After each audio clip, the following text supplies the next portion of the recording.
Clara, une femme aux cheveux sombres et aux yeux déterminés, se retrouva plongée dans l'atmosphère imposante de la demeure de Béatrice. La propriété, une majestueuse construction aux murs blancs et au jardin bien entretenu, contrastait fortement avec les modestes origines de Clara. Le parfum des fleurs exotiques et le doux bruit de la fontaine dans le jardin remplissaient l'air alors qu'elle entrait pour la première fois dans ce monde d'opulence. La maison, ornée de meubles finement travaillés et de tapisseries luxueuses, était le témoignage du statut social élevé de la famille de Béatrice. Clara, vêtue de son uniforme de femme de chambre, se sentait comme une intruse dans un univers inconnu, mais le besoin urgent de soutenir sa famille la poussait en avant. Béatrice, une femme d'une élégance impeccable aux cheveux argentés et aux yeux perçants, accueillit Clara avec un mélange de bienveillance et de méfiance.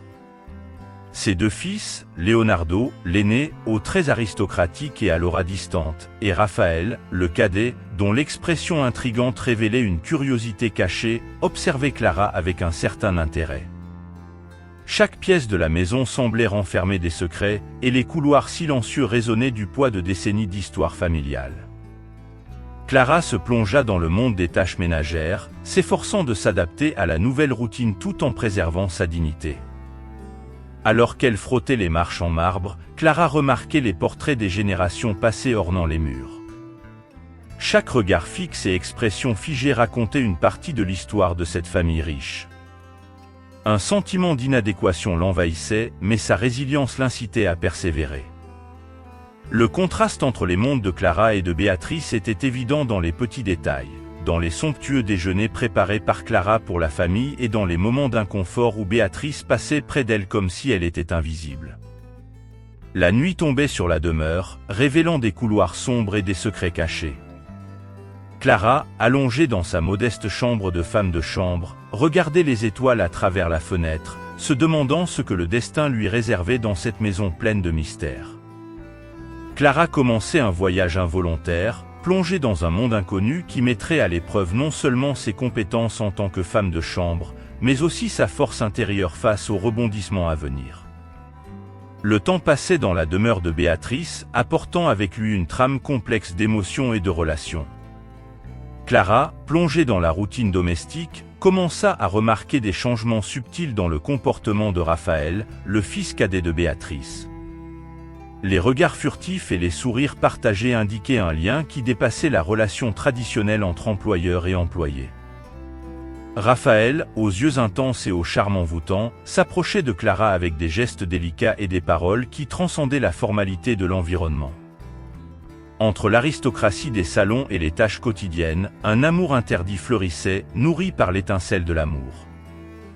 Les rencontres furtives avaient lieu dans les jardins luxuriants, où les fleurs étaient témoins des soupirs partagés. Clara, malgré sa position subalterne, se laissait emporter par le sentiment ardent qui grandissait entre elle et Raphaël. Leur amour était comme une fleur rare et délicate, fleurissant au milieu de la rigidité de la hiérarchie sociale. La nouvelle de la grossesse de Clara s'est répandue comme un feu dans les dépendances du manoir. Le ventre qu'elle portait n'était pas seulement un signe de vie, mais aussi un réseau complexe de liens entre des classes sociales distinctes.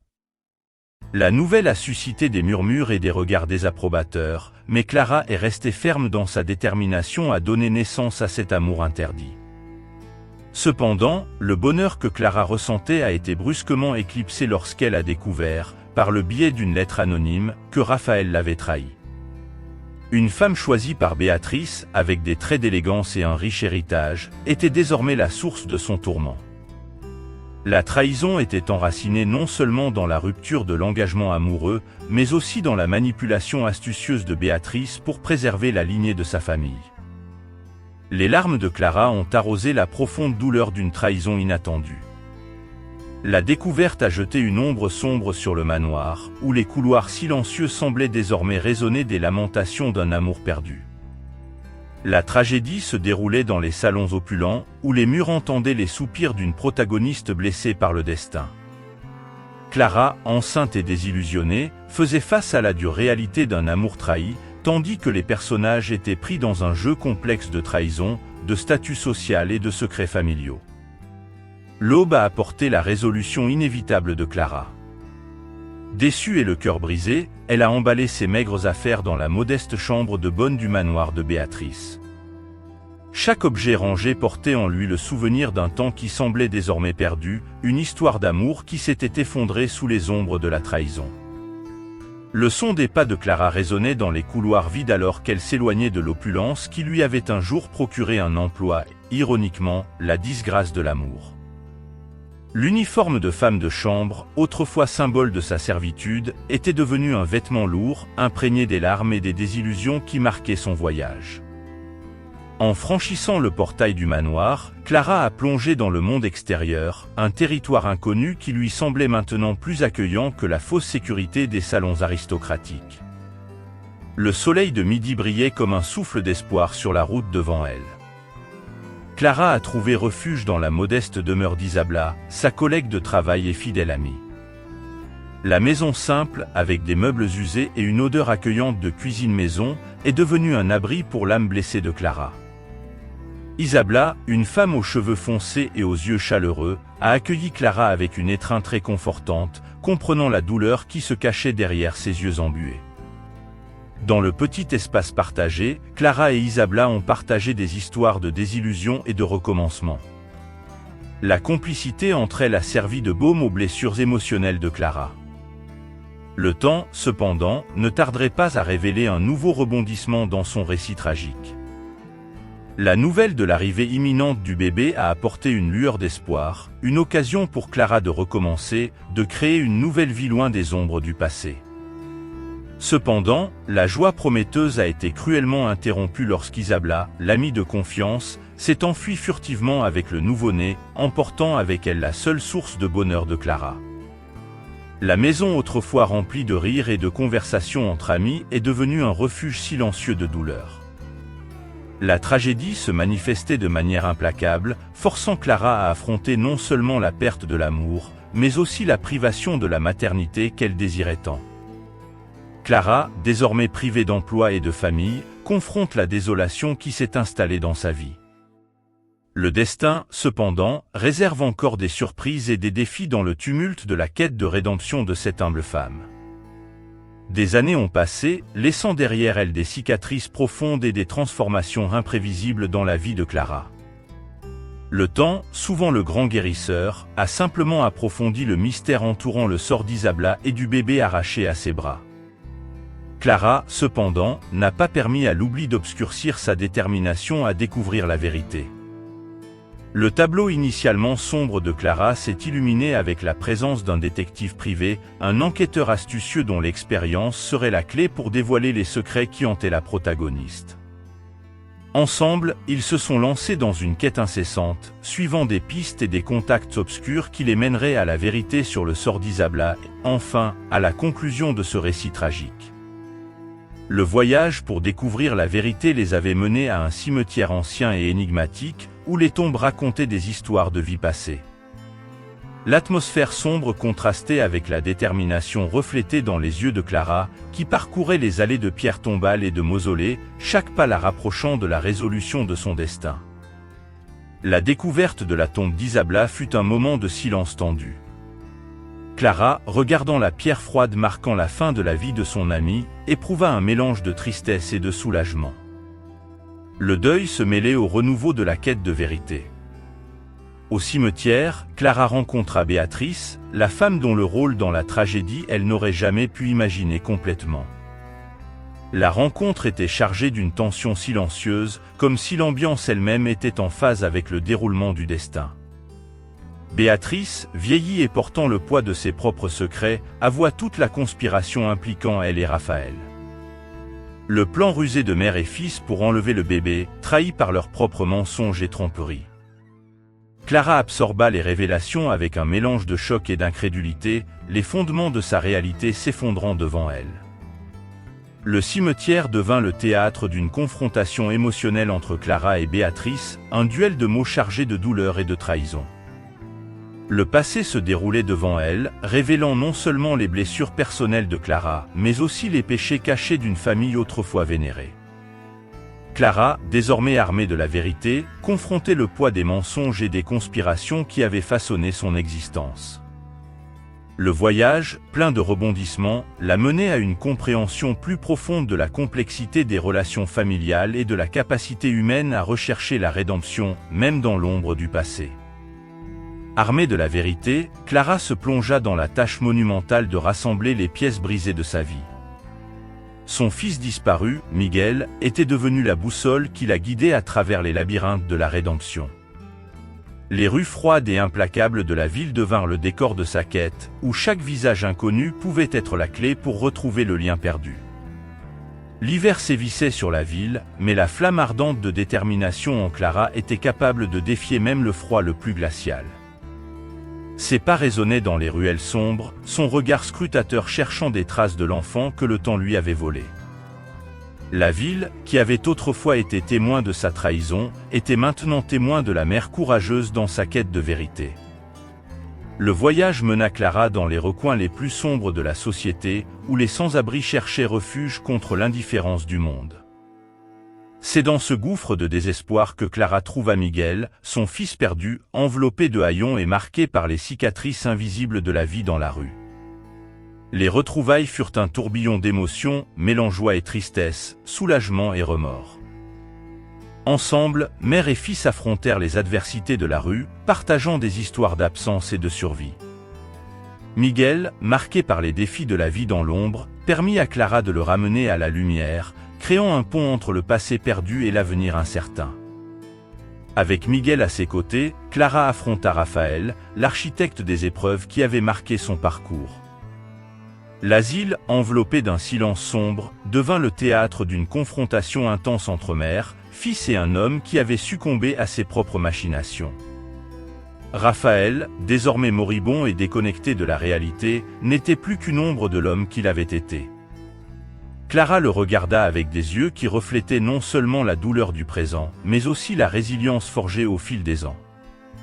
Les mots échangés entre eux étaient un mélange de confrontation et de pardon, un dialogue qui transcendait les douleurs du passé.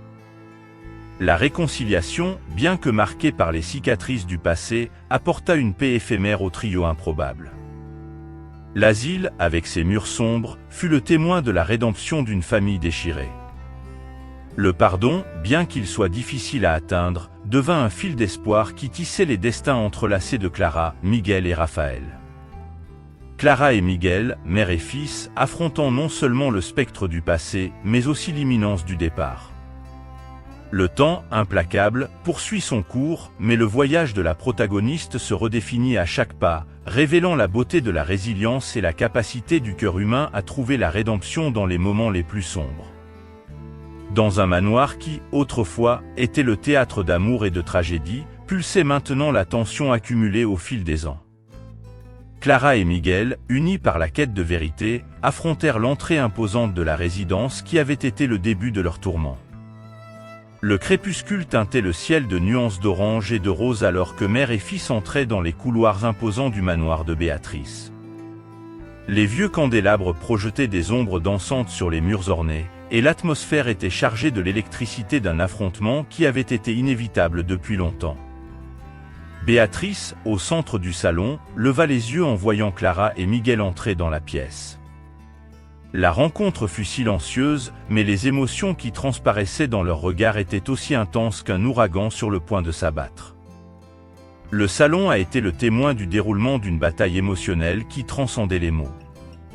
Les accusations, les lamentations et les vérités qui réclamaient d'être révélées résonnaient contre les murs. Clara, armée de vérité, a confronté Béatrice, dont la dignité était maintenant entachée par la révélation des péchés passés. La véritable bataille n'était pas seulement pour la justice, mais pour la reconstruction d'une famille brisée. Clara, avec la férocité d'une mère à qui on a volé son enfant, exigeait des explications, tandis que Miguel, entre la colère et le désir de comprendre, cherchait sa place dans ce puzzle complexe de relations. Béatrice, initialement sur la défensive, a été lentement dépouillée des couches de mensonges et de manipulation. La façade d'aristocratie s'effondrait devant la force déterminée de Clara et la vérité incontestable qui se dévoilait. Le manoir, témoin silencieux du conflit, attendait l'issue d'une saga qui avait commencé des décennies auparavant. Les larmes de Clara, mélange de douleur et de soulagement, coulaient sur son visage tandis que les révélations du passé résonnaient dans la pièce. Béatrice, confrontée au poids de ses propres choix, a révélé le côté sombre de son ambition démesurée. L'enlèvement du bébé, les mensonges élaborés et la manipulation cruelle d'une mère par sa propre progéniture. La bataille émotionnelle a atteint son apogée lorsque Clara, confrontant la femme qu'elle avait autrefois considérée comme son employeur, a prononcé des paroles chargées de vérité et de pardon. Le silence qui a suivi était le calme avant la tempête finale. Clara et Miguel, mère et fils, quittent le manoir qui pendant si longtemps a été le symbole de la trahison et de la douleur. La vérité, bien que douloureuse, a servi de fondation à la reconstruction d'une famille autrefois déchirée. Le voyage de Clara, marqué par des défis et des rebondissements, avançait vers un nouvel horizon, tandis que le manoir restait en arrière, enveloppé dans les ombres d'un passé qui avait finalement trouvé la lumière de la vérité. Dans un décor de pénombre, où la vérité émerge des ombres comme une lumière vive. Clara et Miguel, guidés par une détermination inflexible, affrontent Béatrice dans l'espace autrefois grandiose, désormais imprégné de la charge émotionnelle de la confrontation précédente. Béatrice, enveloppée d'un silence lourd, fait face aux regards accusateurs de Clara et Miguel. Le manoir, autrefois symbole de son statut social élevé, résonne maintenant du poids de ses choix funestes. Les lourds rideaux filtrent la lumière crépusculaire, projetant des ombres dansantes sur les murs. Le silence est rompu par le premier soupir de Béatrice, un souffle qui indique l'inévitabilité d'affronter les conséquences de ses actes. Clara, regardant dans les yeux la femme en qui elle avait autrefois confiance, exige la révélation de chaque détail du plan machiavélique qui a conduit à la séparation de la mère et de l'enfant. Béatrice, initialement réticente, cède à la pression morale et émotionnelle qui l'entoure. Les détails de la conspiration commencent à émerger comme des pétales sombres d'une fleur fanée. Clara et Miguel, avec patience et fermeté, arrachent chaque confession, comme s'ils démêlaient les nœuds d'un fil emmêlé. Le récit de Béatrice dévoile un tableau d'ambition démesurée et d'égoïsme, décrivant le plan soigneusement élaboré pour préserver le statut et la lignée de la famille. Les révélations résonnent dans la pièce comme un écho sombre, résonnant dans les consciences des protagonistes et mettant en lumière la vérité cruelle qui avait été cachée si longtemps. Clara, entre larmes et détermination inébranlable, pousse Béatrice à confronter l'impact de ses actions sur leur vie. Les mots deviennent des lames tranchantes, transperçant les défenses de Béatrice, qui, entre repentir et honte, admet enfin la profondeur de sa trahison. Le climax du chapitre est atteint lorsque Béatrice, confrontée à l'ampleur de sa méchanceté, brise la barrière de l'orgueil et de l'ego. Le repentir, bien que tardif, devient un pont fragile entre l'obscurité du passé et la possibilité de rédemption. Clara et Miguel, épuisés par le voyage émotionnel, observent Béatrice plongée dans un abîme de réflexion. La pièce, autrefois imprégnée de l'énergie du conflit, porte désormais la résonance d'un tournant. La rédemption, aussi fragile soit-elle, se profile comme un élément transformateur dans l'histoire tumultueuse de cette famille. Le moment de bascule se déroula comme une danse délicate d'émotions dans le manoir qui, depuis si longtemps, avait été le théâtre de tragédies et de mensonges. Clara, Miguel et Béatrice, chacun enveloppé dans ses propres démons, faisaient face à la croisée des chemins qui définirait le destin de leur vie. Le cadre était le salon, où les meubles élégants et les tableaux témoignant de décennies de vie familiale semblaient attendre le dénouement de cette intrigue complexe. Clara, avec des yeux reflétant la douleur du passé et l'espoir du futur, et Miguel, dont l'expression révélait un mélange de détermination et de compassion, faisaient face à Béatrice, la matriarche autrefois intouchable, maintenant chargée du poids de ses choix. L'atmosphère était tendue d'une résolution imminente. Les mots étaient lents, chaque syllabe mesurée comme un pas vers la compréhension et la guérison. Clara, avec la fermeté de celle qui a traversé des déserts émotionnels, cherchait à comprendre les motivations derrière les actions de Béatrice, tandis que Miguel, fils et victime des circonstances, cherchait un chemin vers le pardon. Béatrice, maintenant confrontée à l'ampleur de ses erreurs, entama un douloureux processus d'auto-examen. Les larmes, autrefois symbole de manipulation, étaient maintenant sincères, exprimant un profond repentir qui résonnait dans la pièce. La méchante, qui s'était un jour vue comme la gardienne d'une lignée, faisait face à la réalité de ses choix machiavéliques. Le récit de la rédemption se déroulait comme une pièce de théâtre, où chaque personnage jouait son rôle dans la quête d'une compréhension mutuelle. Les confessions, autrefois enfermées dans des secrets, coulaient comme les eaux d'une rivière trouvant enfin sa quiétude. Les imperfections humaines étaient mises à nu, et la vulnérabilité devenait le lien unissant ces cœurs brisés. Le salon, témoin de tant de drames, était transformé en un lieu de réconciliation. Le voyage du héros, marqué par des défis et des tempêtes, approchait de sa conclusion. Clara, Miguel et Béatrice, autrefois séparés par les ombres de la trahison, avaient trouvé un moyen de pardon qui transcendait la haine et l'amertume. L'acceptation des imperfections était devenue la pierre angulaire sur laquelle ils construiraient une nouvelle dynamique familiale. Avec un soupir collectif, un moment de soulagement et de renouveau qui résonnait non seulement contre les murs du manoir, mais aussi dans les cœurs des protagonistes qui, d'une manière ou d'une autre, avaient réussi à dénouer les nœuds du passé et à ouvrir la voie à un avenir rédempteur. Dans un cadre qui semble résonner avec la sérénité recherchée depuis si longtemps. Clara et Miguel, mère et fils, se trouvent dans un environnement devenu le symbole du voyage tumultueux qu'ils ont parcouru ensemble, le jardin du manoir, maintenant baigné par la lumière dorée du crépuscule. Le silence flotte dans l'air, imprégné du parfum des fleurs qui, au fil des ans, ont été témoins de la douleur et du dépassement. Clara, les yeux tournés vers l'horizon, semble absorber le calme que la nature offre, une métaphore visuelle de la paix qu'elle a enfin trouvée.